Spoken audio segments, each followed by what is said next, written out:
Hi, it's Sarah from Makroz, and today we're going to review the Demand Gen Placement Performance Report. Now, Google has provided a lot of data within this report to make informed decisions, and it's relatively easy to find. So, you're going to want to make sure that demand gen campaigns are selected in your filters.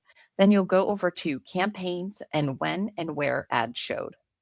From there, you'll see a column that has devices, when ad showed, where ad showed, and matched locations.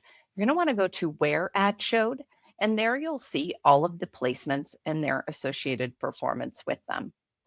So here you can review. Typically, we sort by cost and then also keep a close eye on things like conversion rate or conversions. You may also want to add other columns, such as all conversions, in case you're tracking something that is a secondary conversion action that could be important to your business.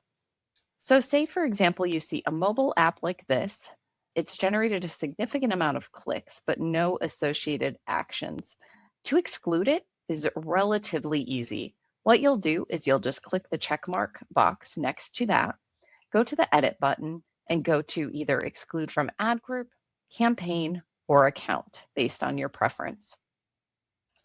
Once you select that, Google will exclude your placement. Sometimes it takes a few moments, but eventually you'll receive a notice at the bottom of your screen that one placement has been excluded.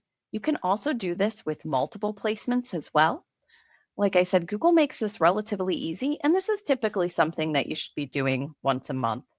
Now, if you have any questions about the placements your ads are appearing on, or if you want to discuss Google Ads with us more in general, reach out to us here at Makroz. Thanks.